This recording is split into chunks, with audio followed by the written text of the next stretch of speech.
Right, and just the last one for now, which I think we'll return to later in the podcast, but I want to mention it's from Fraser, who was listening to last week's pod. He said, the line that Anna Sarwar has to await the nod from Sir Keir Starmer is a powerful one. When voting for a government in Edinburgh, why would you want to install a party into power who has to take their lead from London? Both Geoff and Andy make salient points, and it may be that we need to start looking into a situation where unionist parties need to make themselves independent of London to, quote, get rid of the SNP. Fraser says, also, I have to credit my local MSP, Fergus Ewing, for representing us as constituents fiercely against his own party and government around the A9 and A96. To do this can't be easy, but having been an SNP voter and feeling very let down in recent years, I have to say Mr. Ewing's work makes it easier for me to vote for him. What do the guys think of having more MSPs who are willing to be more like Mr. Ewing and less, quote, lobby fodder? Is how Fraser describes it, which actually feeds very nicely into the first sort of big conversation we want to have this week. So bear Fraser's thoughts in mind, and then bear this in mind, because Andy, you went a bit viral this week with a tweet, a post on X that said, the things other countries do, Norway building a 16-mile dual carriageway tunnel, financed by a toll, of course, to speed up rural travel and promote economic growth. It'll be done and dusted in 10 years. Meanwhile, in Scotland, the A9. And you shared a link to the story in the Telegraph about the tunnel in Norway. Andy Maciver, the floor is yours. It's just an innocent 5 o'clock in the morning tweet. I mean, you know. I think financed by a toll, of course, suggests there is absolutely nothing innocent about this at all. I suppose the point I was trying to make, which some people agreed with and some people didn't, is that we have to understand how big transport infrastructure gets funded everywhere else in the world, right? And we also have to understand that we can go on about setting new dates for the A9 all we like. The A9 is not going to be dualled.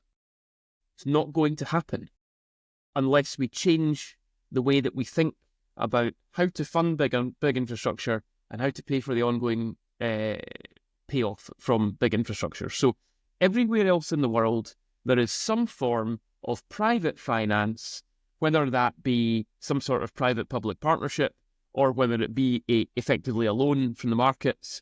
The piece of infrastructure is built and then it is paid off through a toll. That's true for the Faroe Islands tunnels. It's true for this E39 road in Norway, where tunnels are persistently built. There's another tunnel being built just now between Denmark and Germany. I mean, these things are happening all over the world. Ireland is just about to build a brand new 50-mile motorway between Cork and Limerick. It's going to be funded privately and paid off through tolling. So people might not want to pay road tolls. That's fine. I don't really want to pay them either. But if you don't do it that way, you're just not getting the road. So, you know, we talk about the A9 as though it's like some sort of jewel in the crown. You know, this it's like just the start of the crown being manufactured. There's the A9, the A96, the A82 and the A83 are crucial to pump storage hydro sites, if nothing else, in the West Highlands. You know, they are not appropriate roads at the moment at all for any kind of level of traffic. The A75 and the A77, which I have to say I have client involvement in those roads as well. Mm-hmm. This is a dismal trunk road infrastructure we have in this country. Really awful. And, you know, we're talking about when the A9 be built in 2035 or whatever the latest non-date is. Nothing is going to happen unless we accept the fact that you have to finance it privately and then pay it off. It's not going to happen through the public purse. So we just need to accept that and grow up. And if we say we're not doing that, then that's fine, but you don't get the stuff. There you go. And that was the gist of the argument on Twitter, but it has become very, very salient this week. If you would like to agree or disagree with Andy, you can WhatsApp us 0333 404 6507. And the reason Fergus Ewing feeds into this conversation, Geoff, is because at topical questions in the Scottish Parliament this week, Fergus Ewing says the lack of dualling of the A96 is a red line for him and that his constituents will be deeply depressed by the failure. He says, I cannot betray my constituents. His question was, he asked us to ask the Scottish Government what its position is on whether the reported delay in the publication of the A96 Corridor Review document 3 months after it was understood to be provided to the Cabinet Secretary for Transport is acceptable. And just in the interest of fairness, Transport Secretary Fiona Hislop saying, the truth is the dualling of the A96 has been progressing in my term. In the last 18 months, we've seen the completion of the statutory requirements of the made orders, etc., etc., etc. It gets a bit sort of jargonese, but she says it's continuing, basically. Yeah, I'll come to that in a second. I just want to pick up a couple of things that Andy said. He mentioned Norway and Ireland. It would be remiss of me not to point out that in the Forbes top 10 richest countries by GDP per capita ranking in 2024, Ireland comes in 4th and Norway comes in 6th. Oh, if Scotland had the same fiscal levers as these independent countries. And if they allowed Apple to set up shop their HQ, in, for example, as they do in Ireland, and be a part of life, funding massive surpluses, having the decisions of a fully autonomous, independent country can help you generate economic growth. Now, on A96, I also tweeted about this recently, quite innocuously, actually, and similar to Andy, it did the rounds, Sorry, and it tells you no, not at all. It tells you how important these type of things are to people. Now, I could argue, you can make a strong argument, purely in economic terms, that the A96 is strategically a lot more important to the future economic prosperity of Scotland than the A9. And the reason I say that is because of the ports that are located on the A96 conurbation between Inverness and Aberdein. You've got Cromarty, Invergordon, Ardsair, Buckie. You've got Peterhead, Fraserburgh, and then all the way into Aberdeen. And these are the ports that will be the fulcrum of the green industrialisation of our country if we're going to get this right and do it at pace.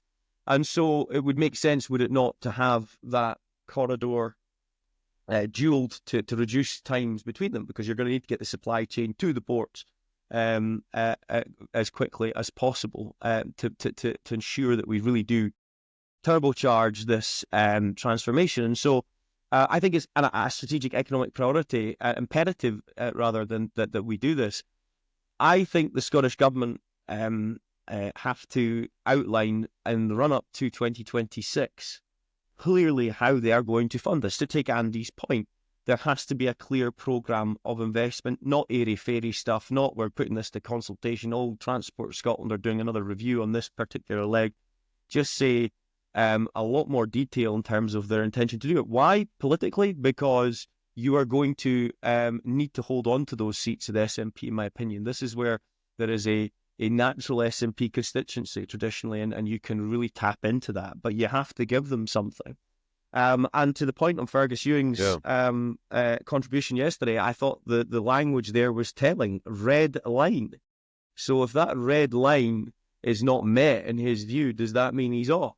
That's how I read it, certainly, and I would have been pretty threatened by that. And I tell you what, a Fergus Ewing joining an Alapuff, for example, I'm just shooting the breeze here, but that would be a big deal. A Ewing, not in the SNP, but standing for Alba instead. So I think this is one to watch, definitely. Very interesting.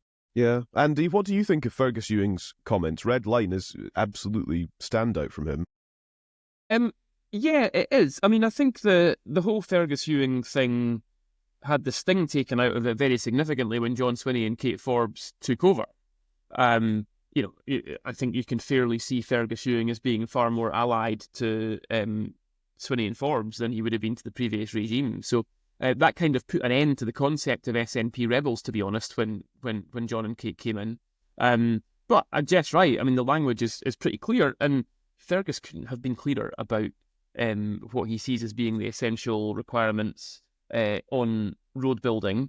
To take the final point that was made in that WhatsApp that we got as well, the answer is yes. I think we do need more backbenchers, which in fairness has always been the case at Westminster, but has lately really not been the case at Holyrood at all, across the board, across all parties. We need more backbenchers with a little bit of muscle, to be honest, who are prepared to say what they want to say rather than just towing the line. Far too many people on the payroll or who want to be on the payroll at Holyrood and who have basically said nothing against the hierarchy of their parties at all. So the answer to that one is yes, more of that, please. Yeah, is there agreement there, Geoff? Because I would say from a kind of an outside kind of perspective when it comes to news and getting things done via the media, which is kind of where I live most of the time.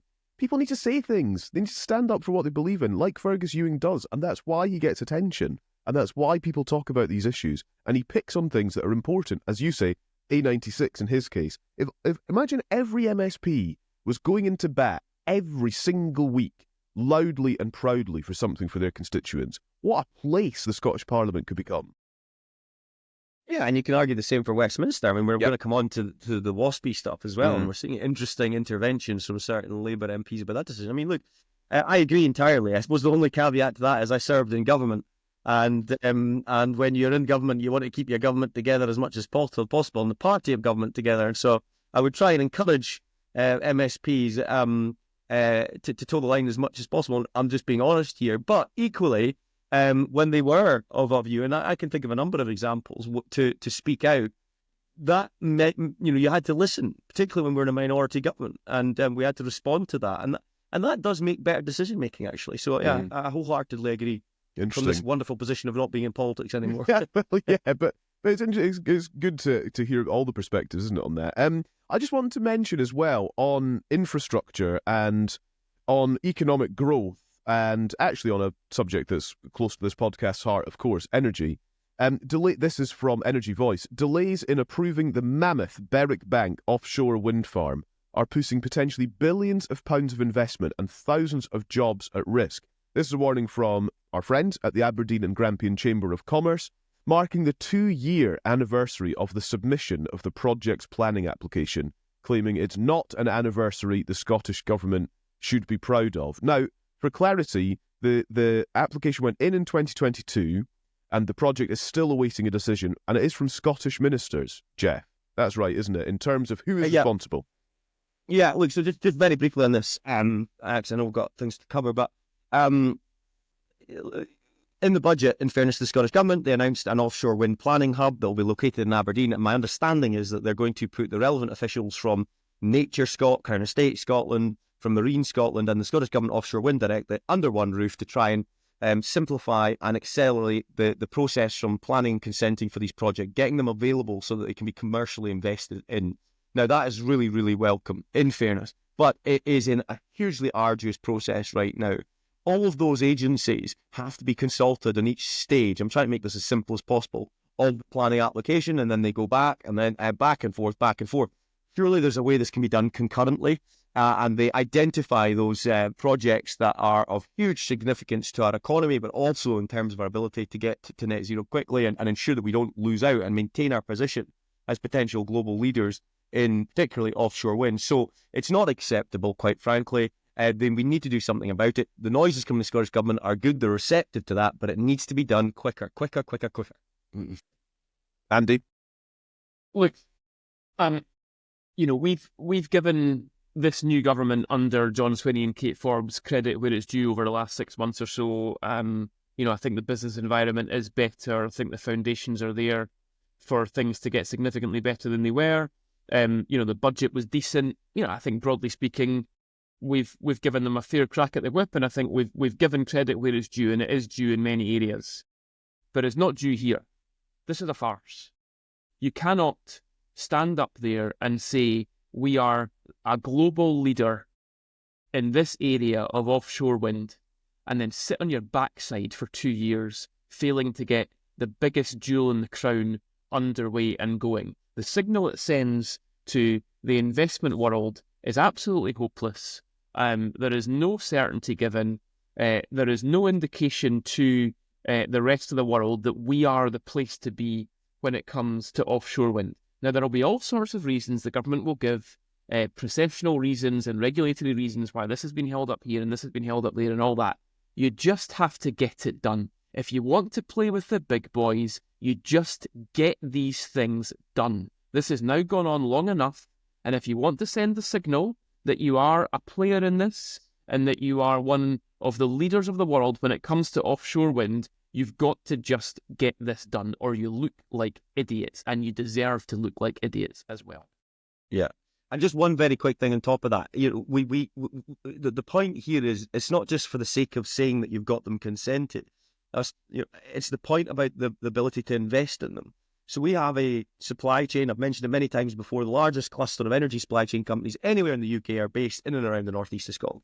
They are ready to invest, they want to diversify, but there is nothing to invest in right now. They need these projects available. And then you can attract the high value manufacturers, the moorings, the anchoring, the cables that are required for these massive installations. And so it's kind of with cart before horse. That's the point here. We need to get going with this stuff so that companies, before they are attracted elsewhere, because I say it all the time, oil and gas in other countries is going like the clappers, not here, for reasons that we've well rehearsed on this podcast. You have to create the economic opportunity for these businesses to invest, and right now it's just not there because we're not getting these projects consented and commercially available quick enough.